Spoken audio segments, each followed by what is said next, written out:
Estamos con el congresista Julio Gagó, que es integrante de la Comisión de Fiscalización del Congreso, para hablar sobre el informe contra Alexis Humala. La semana pasada todo esto comenzó cuando el congresista Yehude Simón pidió la postergación de la votación para ver si esto pasa al Pleno, y de ahí se vuelve a votar para ver si pasa al Ministerio Público, ¿no es cierto? Ahí comenzó todo, digo, porque el congresista Simón pidió postergar porque no había leído el informe, ¿no? Luego tuvo que aclarar y decir que en realidad no se había dado cuenta que la semana siguiente era de representación y que él, pues en verdad, no quiere blindar. Pero sí que olió a blindaje, porque además cuando vimos el informe tiene dos conclusiones muy graves. Congresista, ¿cómo está ¿cómo está? Y muchas gracias por estar con nosotros aquí en ATV+. Gracias por la invitación. Buenas tardes. Bueno, primero quiero que nos diga en resumen qué concluye el informe.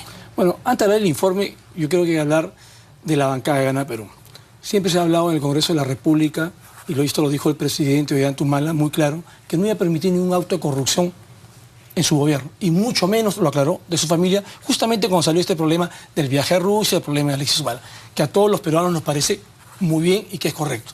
Por eso ahora yo estoy opinando y yo digo, ¿a quién pertenece hoy día la bancada que está en la Comisión de Fiscalización? Porque ya no parece la bancada de Gana Perú, sino parece la bancada de Alexis Humala. O sea, Alexis Humala tiene su propia bancada independientemente de la bancada de Gana Perú. Por eso yo le pediría aquí, acá a través del canal, al presidente Ollanta Humala que de una vez diga si efectivamente es la orden que ha recibido su bancada de blindar a su hermano Alexis Humala. Que yo no quiero decir que Julio Gagó lo dice, lo han visto todos los medios de comunicación y ha sido claro a la pregunta que tú me dices. Y ahí voy. ¿Qué es lo que sucede en la comisión? Entramos en debate de la comisión y el congresista Lescano pide también una prórroga, porque supuestamente había unas personas que les estaban incluyendo y no habían tenido el derecho de defensa. Sí, pero es que escúcheme. Ahí voy, para terminar con el tema. Exacto, necesito que se entienda la magnitud de lo que se está votando. Por eso quiero saber cuál era el contenido del informe. El contenido del informe es el contenido que han encontrado todo el pueblo peruano, los congresistas de la República y los medios de información. No ha cambiado nada. ¿Dónde nace? Siempre se dijo que Alexis Humala tenía participaciones en la empresa Clarín de Perú. Y él dijo que ya no, que las había vendido. Hasta el día de hoy, y quiero ser claro, sigue teniendo participaciones en la empresa Clarín de Perú. Cuando él dijo que la había vendido, ingresó una minuta a la notaría, lógicamente con fecha posterior. Hoy día ha presentado otra minuta resolviendo ese tema. O sea, por lo tanto, le mintió a los 30 millones de peruanos. Sigue siendo dueño de la compañía Clarín de Perú. O sea, eso es clarísimo. O sea, de ahí parte todo el problema. ¿Qué se le ha encontrado? Primero se le ha encontrado usurpación de funciones en el viaje a Rusia. A pesar que el Ministerio Público dijo que no.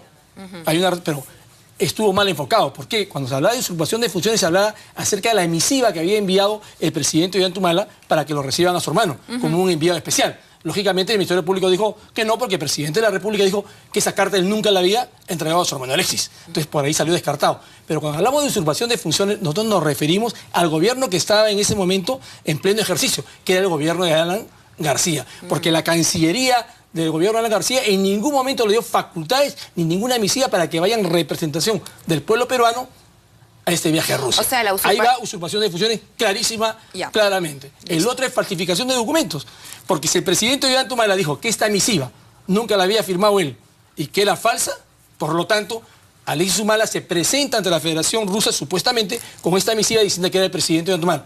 Falsificación de documentos. ¿Ha falsificado ese documento? Clarísimo. Si el mismo presidente ha dicho, yo no conozco esa misiva, entonces quiere decir que hay falsificación de documentos. Entonces, las tres conclusiones son claras. Entonces, sobre eso empezaron la discusión. Usted comenzó contándonos ahora que fue el congresista Lescano el primero que dijo que había un problema ahí. Claro, ¿cuál era? Porque dentro de toda esta investigación también habían los que participaban en la OCE, otros funcionarios que podrían tener también responsabilidad o posibles actos de corrupción. Pero sin embargo no estábamos individualizando en ese momento a estas personas. Estamos hablando de forma general, para eso ya se encargará el Ministerio Público. Entonces quedó descartado lo del Lescano, porque si estaríamos individualizando, tendríamos que tener ellos el ejercicio del derecho también a defensa y que vayan a la comisión.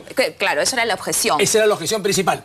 Y la que a Yehude Simón se suma. Ya, pero, entre comillas. Pero, digamos, ¿no tendría razón el congresista Lescano en que si se presenta un informe en donde no se manda a llamar a todos luego, si es que llegara al Ministerio Público, se va a invalidar? No, lo que pasa es que nosotros en el informe, el presidente de la comisión no individualiza los nombres de la persona.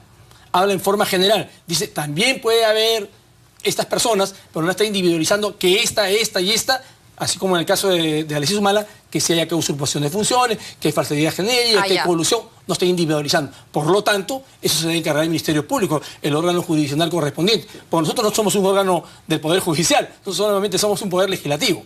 Entonces quedó descartado, se votó, todo quedó bien, y ahí interviene y es juez a decir, no, lo que yo quiero es, porque no he leído completo, que se trace una semana más, no estoy al tanto del informe. Entonces yo le contesté, le digo, discúlpeme, pero acá los congresistas tenemos la obligación de venir sabiendo los temas que vamos a tratar. Claro. No solamente en esta comisión de fiscalización, sino en cualquier comisión. Claro. Sí, por ese motivo usted no puede pedir, oiga, que porque no leí, que se aguante el tema una semana más. A la final, después dijo que entendió que la próxima semana, hoy es la semana de representación, que también eso lo habíamos dicho, pero bueno, se votó y se aprobó. Pero aquí es importante la votación, porque ha llegado una carta, un oficio a la Comisión de Fiscalización de los integrantes de la bancada de Gana Perú, bueno, de la bancada, yo digo, de la Alexis Humala, que dicen esa votación no se dio, porque ellos no estuvieron, no fue cierta. Totalmente equivocado. Cuando está interviniendo el último orador, que era el congresista Justiniano Pasa, le pide un permiso al presidente de la comisión y le dice, un momentito, voy a pasar lista, y usted después termina. Y él pasa lista, porque después que usted termine, vamos a la votación. Inmediatamente pasamos lista, y están la transcripción, y están los videos, en voz alta todos los congresistas, habiendo quórum. Termina el pasar el quórum, le da la palabra a Justiniano Pasa para que termine, y dice, habla 2, 3 palabras, un par de minutos, y después dice, como no me dejan hablar, yo también me voy. Yo le digo, ¿cómo que no te dejamos hablar si estás hablando? Termina lo que tienes que decir. Entonces se levantó y también se fue. Como él, se fue también Rogelio Cánchez, como él se fue Teófilo Gamarra, como él se fue el congresista Yata, abandonaron la sala. Pero ya teníamos el quórum. Entonces inmediatamente que terminó de hablar, pasamos a la votación. Y la votación es, yo merito el informe. Inmediatamente se aprobó el informe presentado por el presidente de la comisión para que pase al Pleno de la República. A ver, ellos votan y con el voto dan el quórum. No votan. Primero, dan presencia, perdón. Claro, con la presencia dan el quórum. Dan el quórum. Y sabiendo que después venía la votación, porque el presidente hace mención, estoy pasando lista para tener el quórum correspondiente, porque terminando Justiniano Pasa, vamos a la votación. ¿Cuántos fueron las asistencias? ¿Cuál es el quórum? Bueno, el quórum, no recuerdo bien, pero los que se fueron Rogelio Cánchez, Teófilo Gamarra, Yata y el mismo Justiniano Pasa. Fueron 4 nacionalistas que se retiraron en ese mismo instante, y antes ya se habían retirado otros 2 nacionalistas más, o sea, en el momento del quórum, todos los que pasaron lista. Con eso completábamos el quórum de la sesión. Bueno, pero a ver, esa luz es una maña, ¿no? Bueno, es un boicot político, lo que yo puedo llamar, ¿no? Y además, no están haciendo caso al presidente Ollanta Humala. El presidente Ollanta Humala ha sido claro, enfático, cada vez que ha intervenido en este tema. Él no va a permitir acto de corrupción en su gobierno, y mucho menos en su familia. Pero, congresista, aparte de ese tema, esta votación es para que pase al Pleno. Así es, todavía falta otra votación y otra discusión. Eso se llama un blindaje total para que ni siquiera pase el Pleno, termine ahí y se vaya al archivo. Oye, cuando a todas luces encontramos pues que hay bastantes indicios de actos de corrupción. Solamente con decirle que sigue siendo y tiene participaciones en la compañía Clarín del Perú hasta el día de hoy. O sea, se burló de todos los peruanos, de todos los medios de información. Otro argumento que ha dado el señor Otárola, que ha dicho pues que no había el quórum a la hora de la votación, que usted ya nos explicó que eso es falso. El otro tema es que no tiene sentido si esto pasa al Pleno y luego al Ministerio Público, porque ya hay una investigación en el Ministerio Público. ¿Pueden haber 2? Las investigaciones se sumen. Si hay una investigación, como dice el congresista Otárola, en el Ministerio Público, esta se va a sumar, porque esta va con un informe que hemos hecho los congresistas de la Comisión de Fiscalización. Para eso se creó la Comisión de Fiscalización del Congreso, justamente para fiscalizar temas como estos, donde pueden haber posibles actos de corrupción u otros, de otros funcionarios. Para eso se creó esta comisión. Esta comisión, si bien es cierto, porque por ahí también hay otro congresista que dice, bueno, ¿qué hacemos aquí hablando? Discutimos, un congresista del PPD, hablamos demasiado, pero al final no resolvemos nada. Porque nuestro informe pasa como un simple informe. No es que vamos a acusar a este o al otro.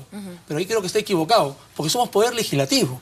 No podemos ser un órgano jurisdiccional del Poder Judicial. Claro. Si no nos convertiríamos pues en un anexo del Poder Judicial. Y no es así. Pero yo creo que la investigación que realizamos nosotros los congresistas de la República les sirve de base y de sustento también al Ministerio Público para que inicie o para que prosiga las investigaciones que tiene en este caso particular de Alexis Humala. ¿Usted ha visto si lo que ustedes concluyen en el informe es va a aportar alguna prueba nueva o algo diferente, o solamente va a empujar si es que pasa el Ministerio Público? No, hay varias cosas nuevas, importantes. Por ejemplo, el Ministerio Público lo había citado varias veces a Alexis Humala para que lleve el libro de actas donde había vendido las acciones. Ya. Y nunca él no se presentaba. Pues ahora nosotros le estamos diciendo claramente que él sigue siendo y accionista y sigue siendo dueño de Crashlink del Perú, porque nunca vendió las acciones, tal como lo habían manifestado en la misma comisión de fiscalización cuando vino la anterior vez, y tal como lo habían manifestado en los medios de información, por donde iba. Entonces, es más, ahora hay una resolución de minuta, o sea, que nunca se realizaron esas ventas. Entonces, por lo tanto,